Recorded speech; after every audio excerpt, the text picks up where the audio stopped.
Leitura em áudios do livro Sofrimento Nunca é em Vão, de Elizabeth Elliot, pela Fiel Editora. Capítulo 5, Oferta, parte 1. Agora voltamos nossa atenção para a oferta. Se Deus nos concede uma dádiva ou um dom, nunca é para nós mesmas. Sempre é para ser oferecido de volta a Ele e muitas vezes isso tem repercussão para a vida do mundo. Jesus ofereceu a si mesmo para ser o pão que dá vida ao mundo. Ele disse, e o pão que eu darei pela vida do mundo é a minha carne. João 6,51. O padrão de um cristão é Jesus. O que ele fez? Ele ofereceu a si mesmo um sacrifício perfeito e completo pelo amor de Deus. E você e eu devemos estar preparadas para também sermos pão partido e vinho derramado pela vida do mundo. Pense nos dons de outros que você conhece e que têm sido uma grande bênção e alegria para você. Penso no dom da música.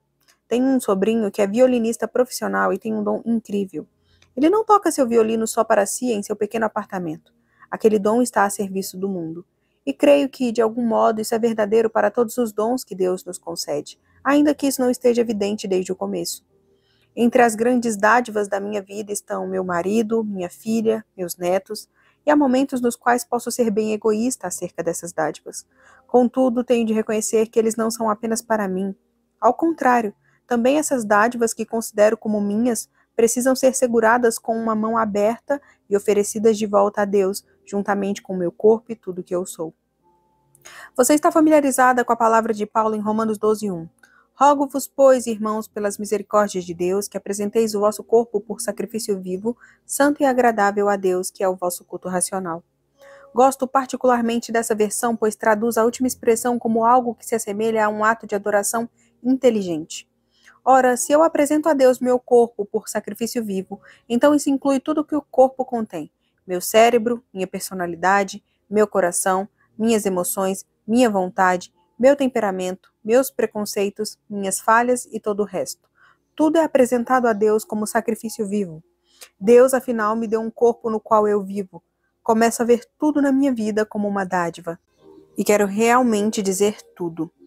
Isso pode parecer uma completa bobagem para algumas de vocês, mas espero que no contexto das coisas que tenho dito, você comece a perceber que tudo pode ser visto como uma dádiva, até mesmo minha viuvez. Comecei a reconhecer muito lentamente, após meu primeiro marido ser assassinado, que era no contexto da viuvez que Deus queria que eu o glorificasse. Não foi ideia minha.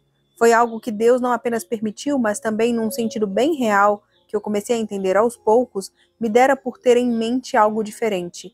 E essa foi uma dádiva não apenas para mim, mas também para a vida do mundo, em algum sentido misterioso que eu não preciso entender, pois posso confiar nele.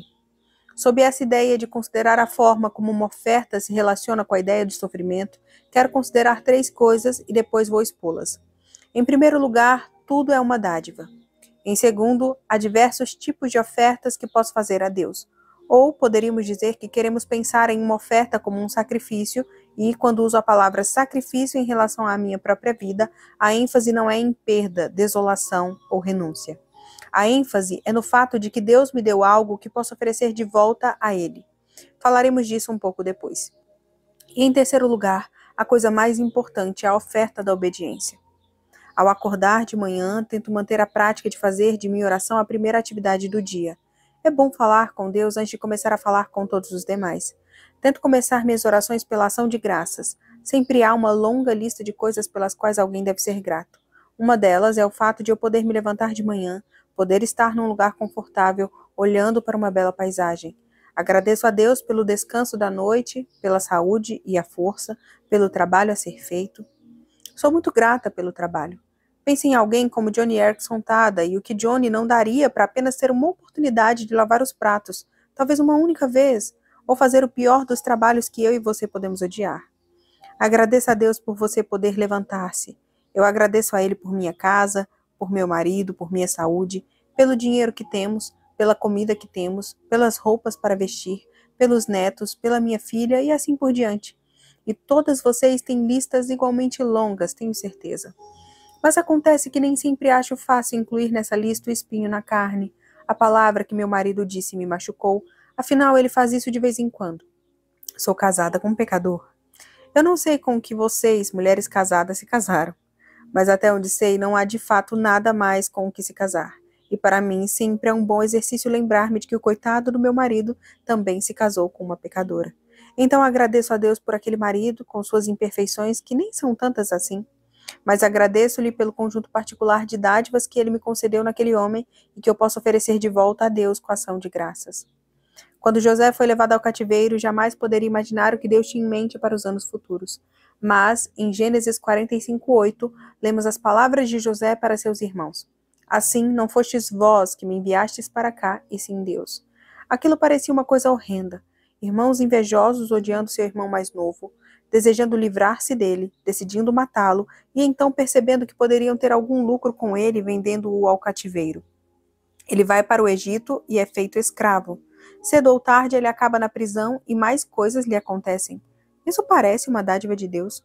Contudo, ele diz aos seus irmãos que não foram eles que o enviaram, fora Deus. Paulo falou de lhe ter sido dado um espinho na carne. Jesus mencionou o cálice que seu pai lhe dera. Ora, cada uma dessas coisas representa grande sofrimento. De modo algum são trivialidades. Contudo, José pôde dizer, ao dar ao seu filho o nome de Efraim, Deus me fez próspero na terra da minha aflição. Gênesis 41, versículo 52. Não foi a experiência que o transformou, foi a sua reação. José confiou em Deus. Então, qual é a intenção de Deus quando ele concede algo a você e a mim? Ele está pondo em minhas mãos algo que posso lhe devolver e lhe oferecer de volta com ação de graças. Lembro-me de quando era criança e quis comprar presentes de Natal para meus pais, mas não tinha nenhuma maneira de ganhar dinheiro. Meus irmãos entregavam jornais e ganhavam talvez 25 centavos por semana ou algo do tipo naqueles dias de recessão. Mas eu dependia de uma mesada, então eu não teria absolutamente nada para dar de Natal à minha mãe se ela não houvesse me dado primeiro. Não é assim que funciona entre nós e Deus? Somos totalmente necessitadas. Tudo o que temos vem dele e não temos nada a oferecer senão aquilo que ele nos deu. Há uma antiga oração de ação de graças para ser usada no momento do ofertório. Ela diz assim: tudo vem de ti, ó Senhor, e de ti mesmo nós te damos. Recebemos dele, aceitamos o que ele nos dá em nossas mãos, dizemos obrigada e então oferecemos-lhe de volta. Essa é a sequência lógica de tudo sobre o que tenho falado. Tudo é uma dádiva, tudo é feito para ser oferecido de volta. Essa lição se mostrou poderosa, arrebatadora e transformadora no período da doença de meu marido. Eu acordava naquelas altas horas da noite, as quais M. Carmichael diziam serem as horas em que as lombadas da vida se tornam montanhas. E minha mente se enchia de vívidos pensamentos sobre as coisas terríveis que estavam para acontecer com meu marido dali até a morte. A morte era o desfecho indiscutível do quadro do meu marido, medicamente falando. Não havia possibilidade de ele sobreviver. Isso eu já havia encarado com toda honestidade. Mas os médicos estavam prevendo mutilações medonhas que teriam de realizar nele dali até a morte, e eu sentia que aquilo era demais para suportar. Naquelas altas horas eu começava a clamar ao Senhor. Então ocorreu-me com muita clareza certa noite, suponho que entre 2 ou 3 horas da madrugada, que minha agonia, minha angústia vicária pelo meu marido, era algo que Deus havia colocado em minhas mãos para que oferecesse de volta a ele. Era uma dádiva. Agora, vamos refletir sobre esse segundo componente da oferta relativa ao sofrimento, a ideia de sacrifício. Há muitas ocasiões na Escritura em que a palavra sacrifício é usada, e sacrifícios eram uma parte muito importante da vida dos hebreus nos dias do Antigo Testamento. Os sacrifícios de sangue eram uma ocorrência diária no tabernáculo, e os rituais de sacrifício controlavam a vida do povo como um todo. O Antigo Testamento também fala do sacrifício de ações de graças nos Salmos. O verso que me vinha à mente naquelas horas de temor era: um coração quebrantado e contrito eu não desprezarei. Salmo 51:17, paráfrase da autora. Os sacrifícios a Deus são um espírito quebrantado. Um coração quebrantado e contrito eu não desprezarei. Estou certa de que algumas de vocês têm um espírito quebrantado, um coração quebrantado. Deus não desprezará essa oferta se é tudo que você tem a oferecer. Já me senti como se eu estivesse na penúria, como a viúva de Sarepta. Você se lembra da história de como Elias foi alimentado por corvos durante certo tempo, e então Deus lhe disse que os corvos deixariam de fazê-lo. E ele desceu até certo lugar chamado Sarepta, onde havia uma viúva que o alimentou. Ora, não acho que possamos sequer começar a imaginar a absoluta desolação de uma viúva naqueles tempos antigos, mas ela estava entre os mais desamparados e pobres de todos. Ora, por que no mundo o Deus Todo-Poderoso, que é dono do gado de 1000 colinas, escolheria uma mulher na penúria para alimentar seu profeta Elias? E você se lembra de que, quando Elias chega a Sarepta, encontra essa mulher à porta, juntando lenha e lhe pede um copo d'água. Então, ele lhe faz o pedido mais irracional que seria possível imaginar ao dizer: faze-me um bolo. Bem, se ela falasse nossa língua moderna, teria dito: você só pode estar brincando. Estou aqui fora catando 2 pedaços de madeira para poder usar o último punhado de farinha e as últimas gotinhas de azeite e assar um pequeno bolo que é a única coisa que separa mim e meu filho da morte. Estamos morrendo de fome e você me pede para lhe assar um bolo. Mas a mulher reconheceu que aquele era um homem de Deus. Então, para ela, era uma questão de obediência a Deus atender àquele pedido. Por isso, ela lhe assou o bolo. Ela creu na palavra dele, consistente em que o azeite na botija não faltaria e em que a farinha da panela não se acabaria. O que Deus estava fazendo ao enviar o profeta a essa mulher na penúria? Ele havia posto em suas mãos algo para ser oferecido de volta. Mas que oferta deplorável! Um punhadinho de farinha e umas gotinhas de óleo. Você se lembra de quando aquele pequeno garoto trouxe seu almoço até Jesus? Ou os discípulos arrancaram do menino aquele almoço? Ele tinha 5 pães e 2 peixes que os discípulos trouxeram a Jesus e ele os pôs nas mãos de Jesus. Um dos discípulos chegou a perguntar a Jesus que proveito aquela pequena porção de comida faria para tão grande multidão. Ora, estou falando a algumas de vocês que sentem como se não tivessem absolutamente nada para oferecer a Deus. Talvez você não tenha nenhum grande sofrimento. Você não tem um grande dom. Você chegou por último na fila de entrega dos dons e se sente uma coitada. Pobre de mim, não sei cantar, nem pregar, nem orar, nem escrever livros, nem consigo ser uma anfitriã para os mais pobres. Realmente não posso servir ao Senhor. Se eu tivesse os dons daquela pessoa, então tudo seria diferente.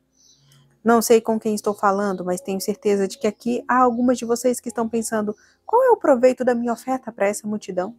Você está me dizendo que eu tenho algo que é importante para a vida do mundo? E eu respondo: sim, é o que eu estou lhe dizendo. Pois Deus toma uma viúva que nada tem. Deus toma o almoço de um pequeno garoto. E porque aquele indivíduo abriu mão, ele transforma isso em algo importante para o bem do mundo.